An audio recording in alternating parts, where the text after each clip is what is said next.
안녕하십니까. 인민군 24시 진행을 맡은 윤경철입니다. 안녕하세요. 안녕하세요. 네, 저는 이제 가장 좋았던 점이라든가 나빴던 점을 제가 이제 물었었는데 네. 제일 좋았던 게 이제 평양에 가서 제일 좋았다고 했었잖아요. 네. 예, 저도 이제 어릴 때 할머니가 자꾸 그랬어요. 제 손목 잡고 가면서 뿅아리도 삐양 하는데 우린 언제 오면 평양 갈까 하면 그 지방사투리 막 나가잖아요. 그게. 아, 네. 허위사령부. 북한군의 남군과 여군들의 보급품을 보면은 네. 예, 여성군인 1인당 소비하는 그 보급품하고 남성군인 3명이 소비하는 보급품하고 예, 이게 같거든요.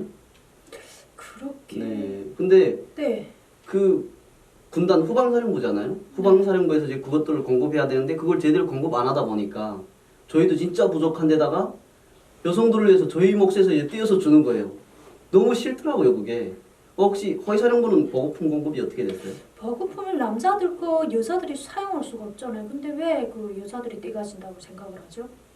그게 아니고요. 네네. 세수비누, 치약, 칫솔이 나와요. 그런 거. 네, 필수품이잖아. 이것도 네. 보급품에 들어가는 겁니다. 이게. 네네. 그거 여자들이 더 많이 가져간다. 그러니까 그거죠. 저희가 이제 비누 한 장을 한 달에 한 장을 탄다면 네. 그 반을 째겨서 2명이 가지고 그 한 장은 여성들한테 줘요. 그렇게 오는 줄은 제가 몰랐네요.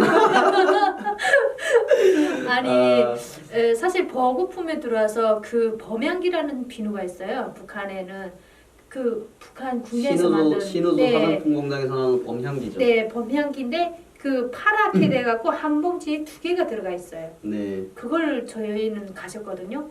그 비누를 가져서 양말이라던가 아니면 목덜 이런 목에다 다는 목달개 있잖아요. 네. 그걸 빠는데 그걸 사용했고요.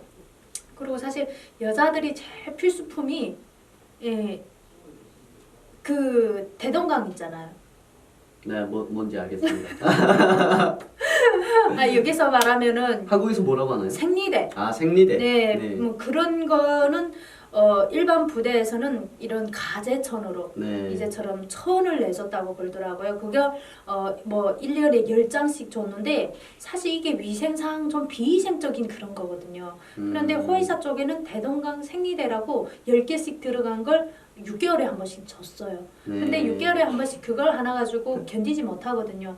그래서 우리는 막 그걸 사서 쓰기도 하고 막 그랬던 기억도 나는데요. 보급품이라고 말하면은 사실 참 애매한 게 여자들도 많이 받는다고 생각을 하지만 여자들도 다 똑같아요. 여자들은 좀 세탁률이 많거든요. 세탁을 하는 율이 많아요. 여자들은 네. 손빨래를 많이 자주를 해야 되고 이러다 보니까 비누를 많이 가지는 거는 사실인 것 같은데요. 사실 그것도 모자라거든요. 여자들은. 그리고 위생상으로 놓고 봤을 때 이 대한민국에서처럼 세탁을 하는 거 그냥 세탁기에다 놓고 휙 돌리는 게 아니고 이거는 자기가 직접 가서 손빨래를 해야 되고 뭐 그리고 사실 북한에는 그렇잖아요. 뭐 대한민국처럼 오른쪽으로 딱 틀면 찬물이 나오고 왼쪽으로 딱 틀면 더물이 나오고 하는데 북한에는 그냥 거지 겉대로 찬물만 나오잖아요. 네. 겨울에는 수도관이 얼어서 물조차 나오지 않아 갖고 막 한쪽으로 그 밑에 간을 녹이면서 물이 겨우 나오게 해갖고 그리고 사실 그 환경에 절실하게 딱 만든 건 우물.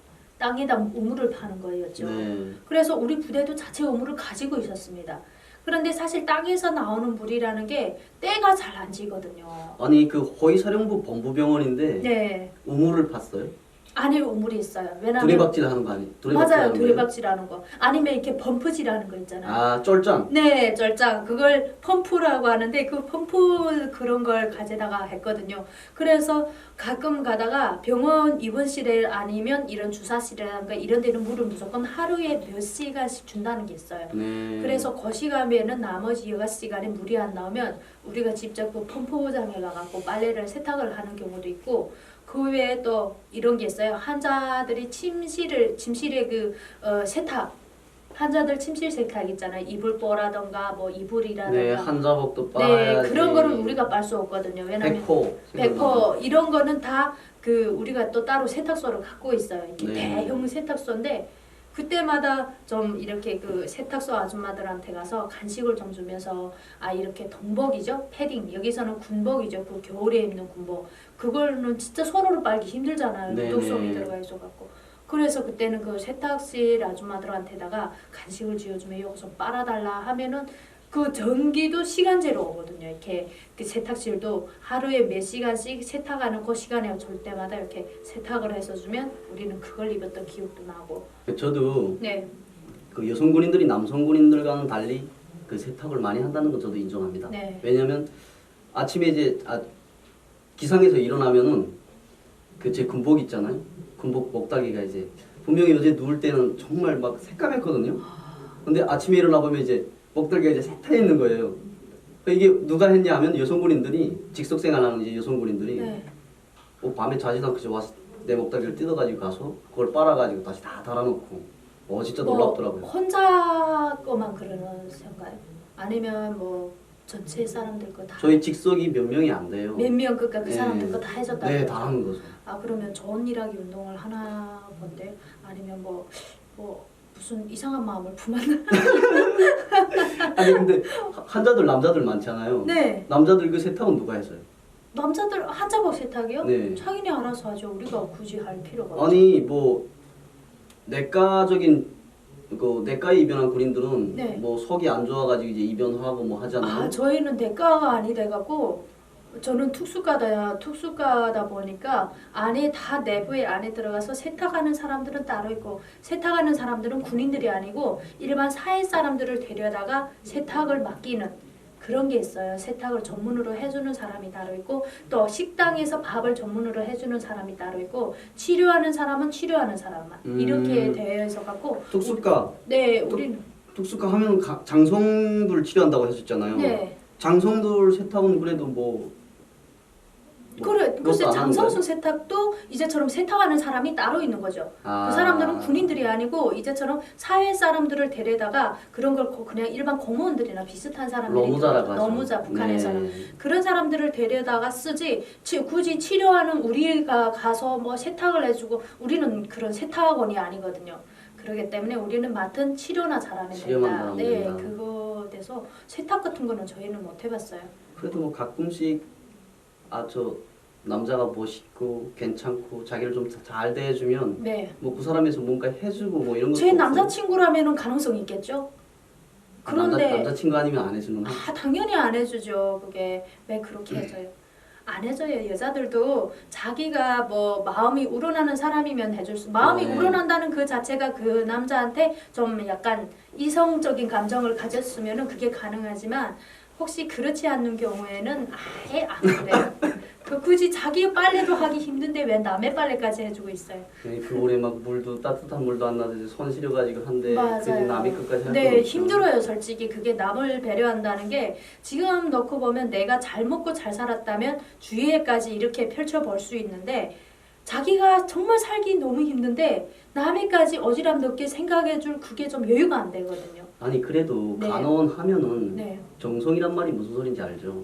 그거야 알죠. 우리는 치료를 해서 그 사람을 살리는 게 목적이기 때문에 그런데 제가 약간 의무감이 상실된 게 제가 좀 간호사로서 사람을 지키고 이런 게 좀 남들보다 미약했다 하기보다도 그렇게 환경이 저를 만들었거든요. 왜냐하면 장성들이 제가 직접 몸이 아파서 막 응급으로 실려온 사람이 한 명도 없었거든요. 걸어 들어왔어요? 다 걸어 들어와서 조그만 콧물이 나와도 진료를 받고 그 다음에 어떤 사람들이 많았냐면 80%가 다 비만증 때문에 치료를 받았어요. 야, 그 비대가 문제네요. 네, 비만증이 와갖고 사람이 비만증이 오니까 눈 밑에 살이 많이 생기더라고요. 그래서 이렇게 불어나거든요. 네. 그런데 기름층이 요 눈 언저리, 눈초리가 속눈썹 이런 사이에 땅구멍 이제처럼 눈물구멍이 나와야 되겠는데 기름이 들어간다니까 그 기름구멍으로 막혀버려요. 그러면 이 밑이 점점 눈 밑이 처지기 시작하고 눈이 이렇게 불어나거든요. 그걸 이제처럼 눈물구멍을 뚫겠다고 오는 사람들이 80%였거든요. 비대로 인한. 네. 그리고 그 외에 어느 사람들이 있었는데요. 그게 다 뭐 이제처럼 소화가 잘 안 된다던가 감기를 걸렸다던가 아주 요거는 단순한 병이잖아요. 요거는 쉬운 병. 그리고 만약 그 사람들이 내가 뭐 무슨 크게 중환자 돼서 막 쓰러져 일어나서 막 사람이 손길이 필요하다 하면 저는 당연히 했겠죠. 그런데 그게 솔직히 내 몸 하나도 제가 그때 키가 167에 몸무게가 48kg 됐는데 그 사람들이 몸무게가 제 2배 됐어요. 암만 그 사람들이 아프다 해도 제가 그 사람 몸무게를 담당 못했거든요, 솔직히. 그래서 그 사람들을 한 번씩 데우고 이런 검사라든가 그런 데 들어갈 때 보면은 4명, 4명이 합쳐도 겨우 들었거든요. 우리. 그래서 여기에 보면은 침대 사람들이 그냥 침대 여기 병원은 또 이렇더라고요. 침대를 그 사람이 사용할 수 있고 수술장에도 침대를 끌고 가서 수술대 다 옮겨놓고 이렇게 되는데 북한에는 아니거든요. 침대는 고정 침대고 이제처럼 수술장에 가려면은 그 사람을 이런 담가 같은 데다 두고 옮겨야 되거든요. 그러면 한번 생각해 보세요. 자기 몸이 2배, 3배나 되는 사람을 그걸 쥐고 간다고 생각하면 4명도 들기 정말 힘들거든요. 이게. 그래서 저는 가끔 가다가 생각인 게 이게 내가 남을 욕하는 것보다도 사람이 그렇잖아요. 영양실조 걸린 사람들을 80%를 봤는데 장성들을 보니까 영양실조 걸린 사람들 하나도 없다는 거죠. 다 비만증. 그러니까 군인들 거 너희들이 다 먹냐 이런 생각도 막 드는 거예요. 사실 그게 없는 소리도 아니거든요. 그 사람들이 식사를 하는 거를 보면은 일반 사람들이 꿈도 못 꾸는 군인들이 상상도 못 해보는 그런 식사량을 하거든요. 그래서 제가 가끔 가다 대한민국에 왔을 때 제가 군인들 식당에 들어와서 밥을 같이 먹었거든요. 네네. 장성들 이제처럼 대대장님하고 병사들 장병님들에게 계급이 다르잖아요. 엄연하게. 저는 그래서 장성 이제처럼 대대장님들이랑 식사하는 게 일반 장병님들하고 똑같이 이제처럼 완전 진수성찬 다르게 그렇게 먹을 줄 알았는데 똑같은 군인 식당에 이제처럼 대대장님 지휘관들이 한쪽에 있고 그다음 병사들은 한쪽에서 먹는데 식사가 다 똑같은 거예요. 병사들이 상하 관계는 없어요. 있지만 상하 관계 계급은 있지만, 다 차이가 있는데 식사하는 거는 보니까 다 똑같은 거예요. 급이 없다는 거죠. 네, 다만 그게 있는 게 이제처럼 밥상을 차려 넣어주고 안 차려 놓는가가 문제인데요. 지휘관들은 그냥 그거 군인들은 장병님들하고 같이 서서 나란히 서서 밥을 퍼서 먹는 게 아니고 그냥 지휘관님들은 이렇게 앉아 있으면 이렇게 밥상이 다 차려 있더라고요. 근데 저는 특별하게 더 잘 드시겠지 지휘관들이니까 이렇게 하고 이렇게 그 지휘관님들하고 앉아 밥을 먹다가 그 병사들 쪽으로 이렇게 봤어요. 식사 반찬이랑 밥이랑 다 똑같고 국이랑 똑같이 나오더라고요. 그래서 그거 보고 깜짝 놀란 게 그때 제가 이런 소리를 했거든요. 대대장님 식탁인지 병사들 식탁인지 분간을 못하겠다고. 제가 그랬어요. 그게 앉아서. 그랬더니 무슨 소린가 해갖고 제가 이야기를 했는데 북한에는 대대장님이라면 그 식탁 자체가 너무 번쩍번쩍 빛이 나야 되겠는데 이건 너무 검소하다. 제가 그때 그렇게 그 자리에서 너무 감탄을 해갖고 이야기를 했던 적이 있었거든요. 저희도 보면 이제 부대에서 사실은 대대장 밥 먹는 걸 어떻게 먹는지 보는 일반 보죠. 사병들은 못 봐요. 왜냐면 일부러 보여를 안 줘요. 네, 맞아요. 너네한테는 이렇게 먹이면서 우리만 잘 먹는다는 말이 있으니까. 네, 그러면 어차피 또 불만도 많이 늘어날 것이고 그런 게 많이 생기잖아요. 그러니까 그런데 저는 직접 많이 그 사람들인데 식사가 나가는 걸 많이 봤기 때문에 군인들은 기껏해야 진짜 먹는다는 게 염장무 삼형제. 솔직히 염장무라는 게 사실 대한민국 국민들은 잘 모르죠. 염장무라면 무를 가져다가 소금에 절여갖고 오랫동안 절인 무라고 생각을 하면 되는 건데요. 그 무를 가져다가 진짜 삶아서도 넣기도 하고 또 그냥 생무를 썰어서 넣기도 하고 군인들이 밥량은 작은데 완전히 작은 염장무는 막 남아 돌아가니까 물 한 컵 마시고 그 염장무 한 조각 먹고 배가 고프니까 그렇게라도 안 먹으면 살 수가 없잖아요. 그렇게 버던 그렇게 식찬만 염장무라든가 아니면 그 염장무 잎에 무잎 그걸 절여갖고서 그 반찬을 했던 걸 많이 봤는데 지휘관들이 먹는 거는 새빨간 오징어 회라던가 오징어 무슨 회 무슨 그다음에 가재미 볶음 이게 다 비싼 어육이들이잖아요. 그러다 이제 조미료도 다 들어가고 이제처럼 미원도 들어가고 고춧가루도 새빨갛게 들어가고 기름도 들어가고 막 그거 볼 때면 가만히로 앉아있다. 북한에는 근데 사실 그걸 나쁘다고 한 사람은 없었잖아. 왜냐면 저 사람은 지휘관이니까 저만큼 먹어야 된다. 응당한 걸로 알죠. 네, 이렇게 생각하는 것 자체가 나빴다는 거죠. 저희도 이제 그 장교들 밥 차려주는 이제 하식병이 한 명 따로 있어요. 그 하식병이 밥을 이제 차려서 줬다가 이제 대대장이라든가 정치지도들이 이제 다 먹고 나오면 남는 밥 있잖아요. 그게 그 하식병 몫이에요. 그래도 저희보단 잘 먹었어요. 그건 또 얼마나 좋았어요. 그게. 그리고 군인들이 배식당번이라는 걸 나가잖아요. 네. 이제처럼 식당 근무죠? 식당 근무를 나갈 때 제일 좋아하더라고요. 그래 왜 그렇게 좋아하냐 했더니 누룽지, 까마치, 북한엔 까마치라고 하죠. 까마치. 그 누룽지를 긁어먹는 맛이 좋았다고. 그래서 우리 그 허위사 쪽에 이게 약간 좀 참 당황하고 어이없는 일이지만 그런 일이 있었잖아요. 그 북한군에서 밥을 안칠 때 고압가마에다 밥을 하잖아요. 네네. 이렇게 판식으로 이렇게 되어 있는데 그 고압가마 안에 판이 이렇게 식판에 밥이 되는 판이 6개인가 들어가요. 네, 이렇게. 층층마다 네, 다 층으로 있어요. 이렇게 들어가는데 그 뒤에 보면은 전기가 확 나올 수 있는 공간이 이만큼 있거든요. 네네. 그런데 밖에서 그 밥을 도적질해 먹자니까 다 노출돼서 보이지 하니까 얘가 밥가마 밑으로 들어가서 뒤쪽에 들어간 거예요. 그래서 그 안에서 밥을 덤쳐 먹었는데 그러니까 훔쳐서 먹었죠. 네네. 그 안에서. 근데 그때 그 주방에서 일하시는 분이 그 안에 사람이 들어간 걸 모르고 그 고압가마를 잠가버린 거예요. 야. 네, 그런데 그 다음 날인가 그 안에 밥이 들어가 있었으니까 그냥 거기에다가 덮이느라고 따뜻하게 덮이려고 증기를 거기다 싼 거예요. 사람 있는 거 모르고. 그러니까 그 사람은 고압가마에서 증기에 싸갖고 익혀서 나왔는데 그 사람이 죽었는데 어차피 그렇게 사고로 죽었다 이렇게 부모님한테 전달되는 게 아니라 그냥 훈련 도중에 장렬하게 체온 전사를 했다. 근무수행 과정에 뭐 네, 뭐 무슨 무술을 전사 해서 이렇게 전사를 되잖아요. 했다. 전사 이렇게. 좀 하나 주고 맞아요. 그렇게 되거든요. 그래서 그렇게 해서 죽은 사람도 봤고 또 누룽지를 이렇게 말리면 누룽지를 네. 말리면 또 아직 깎아다잖아요. 그걸 저녁에 근무 시간에 들고 나갔대요. 근데 누룽지를 봉지에다가 이만큼 넣고 나가서 2시간 동안 근무를 서면서 그걸 정신 나가게 다 먹었대요. 다 먹고 들어오자마자 물 한 컵 딱 들이키고 잤는데 다음날 아침에 얘가 죽었어요. 그래서 원인이 뭔가 해갖고 해부를 했는데 네. 이제 저는 사체를 해부를 했는데 그 누룽지가 안에 들어가서 퍼져갖고 장 파열을 일으킨 거예요. 아. 네, 그래서 그 군인이 죽었는데 그것도 다 허위사에서 있은 일이거든요. 그래서 그때 그 상황을 봤을 때 얼마나 배고팠으면 이렇게 목숨까지 앗아가겠냐 이런 생각이 참 안타까운 일이죠 이게. 저희도 이제 부대 식당 근무 나가면은 네. 그 친구들 있잖아요. 친구들이 이제 자기 친구가 식당 근무 나가면 야 나 저녁에 몇 시에 안 자고 나올 거니까 그 가마치선 긁고 나달라 맞아요. 막 그런 누룽지, 얘기를 해요. 네. 그러면 가마치를 긁어줘요. 근데 그걸 다 전량은 못 줘요. 왜? 맞아요. 부대에서 그런 게 있거든요. 야 몇 서대 몇 분대 몇 자동부 정수 호약 걸렸으니까 이제부터 한 달 동안 얘한테 가마치를 특상이다 해가지고 그 호약자들한테 계속 그걸 먹였거든요.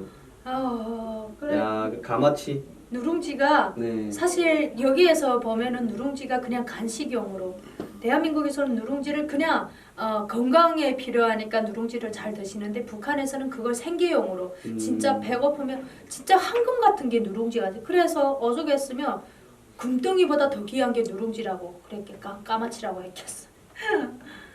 혹시 또 뭐 가장 나빴던 기억이 있나요? 나빴던 게 장성들이 잘 먹어서 또 잘 먹고 배가 부르니까 사람들이 못된 짓을 하더라고요. 네. 사람들이 자기가 여유가 생기니까 남이 하고 싶은 거 다 하고 싶은 거예요. 그런데 제가 특수과에 있을 때 특수과에 산부인과까지 다 겸해서 보거든요. 그런데 거기에 뭐 남자 장성들이 산부인과에 왜 오겠냐 하는데 가족들이 옵니다. 거기에는. 그리고 가끔 어떤 사람들이 오냐면요. 그 지금도 잊혀 안 지는 게 134라고 그것도 삼석구역이 있거든요. 평양시 테두리에서 이제처럼 하늘에서 들어오는 적기로부터 이 평양시를 방어하는 부대 거기에서 134 G소대 소대장이거든요.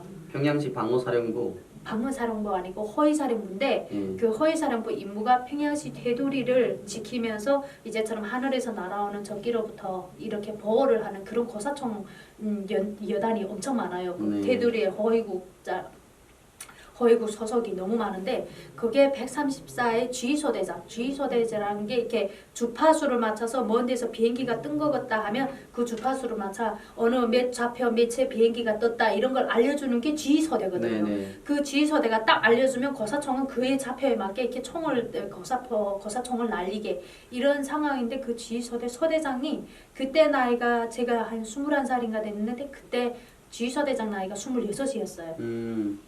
그런데 그때 그 이제처럼 그 위생지도 매 여단마다 남자들 위생지도원 있잖아요.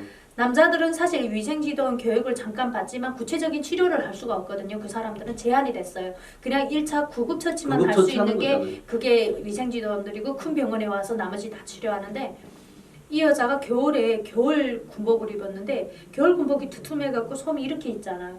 그 전체가 피로 다 쌓인 거예요. 여기에 피로 뚝뚝 흘림해 가니까 그 위생지도원이 하는 말이 이러더라고요. 들어오면서 산부인과에 뛰어들어오면서 무슨 생리를 여자들이 이렇게 심하게 하나 이러더라고요. 근데 우리는 들어오자마자 산부인과에 탁 눕혔는데 우리 그러니까 부과장 선생님이 북한에서 동지라고 하죠. 부과장 동지 이렇게 잡거든요.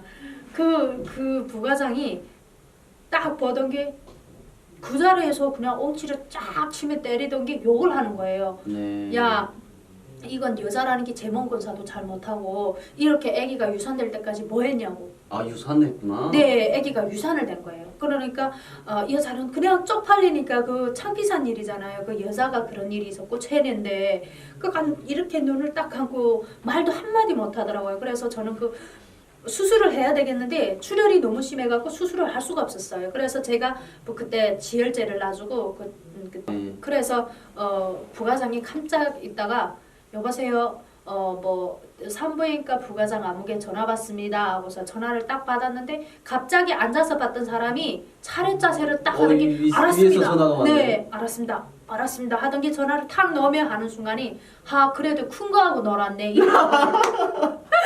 그래서 제가 그 소리를 듣는 순간에 부과장 동지 무슨 소리 나요? 하고 제가 가서 물어봤어요. 그랬더니 야 위에서 윗사람이 자기한테 전화 왔는데 조용히 처리하고 말없이 처리해달라 이렇게 이야기. 네. 안 나게. 그래서 알았습니다 했는데 네 그렇게 하고 수술 들어갔거든요. 긁어내는 수술해서 유산을 깔끔하게 다 한 다음에 그 여자를 그냥 눕혀놨어요. 눕혀놓고 있는데 한 수술 끝나서 5분도 못 됐어요. 뭐 군관 둘이 소이를 박은 군관 하나에다가 그 다음에 이런 초기복무 그 군관들 있잖아요. 초기복무들. 예. 그런 군관에 한 명이 들어오더라고요. 문을 뚝뚝뚝 두드리던 게 안녕하세요 하던 게 아무개 누구가 보낸 겁니다 하면서 박스를 2개 데려오더라고요. 이야. 딱 보는 순간에 저는 당황한 게 한 박스에는 과일이랑 빵이랑 뭐 사이다 음식들이 들어가 있었고요. 네네. 한 박스에는 술하고 담배가 들어가 있는 거예요. 그래서 저는 그 술하고 담배가 왜냐하면 그게 돈이기 때문에 그러니까 이게 네. 간식이라든가 뭐 주스 같은 거는 한자용으로 나오고 네. 담배하고 술 같은 거는 이제 부과장 동지 몫으로 맞아요. 나오는 근데 거죠. 과자도 같이 그게 나왔는데 그게 저의 몫인 거예요. 과자랑 이런 거는 저도 봤으니까요. 증인자니까요. 그러니까 그렇게 나왔는데 아니 부과장이 설마 그 담배 한 막대기 한 보루라도 저를 줄 줄 알았는데 3보루가 있었거든요. 네. 술이 한 10몇 병인가 있었는데 아니 여자가 담배 가지고 뭐래? 팔죠. 돈이잖아요 그게. 그래서 그 박스만 넘겨다 봤는데 그냥 안 주더라고요. 그건 뭐 박스 열지도 않더라고요. 한쪽에다 싹 밀어디기고 나한테 그 간식 박스를 밀어디기면서 고르라고 선택하라고 하는 거예요. 그래서 본인이 먹고 싶은 거 고르라. 네, 그것까지 안 챙기면은 제 몫이 없어질 것 같더라고요. 그래서 거기서 엄청 챙겨갖고 제가 빠졌던 기억이 나거든요. 북한군 여성군인들의 생활을 파헤쳐보는 시간, 오늘 이 시간 여기서 마치도록 하겠습니다. 네, 수고하셨습니다. 수고하셨습니다.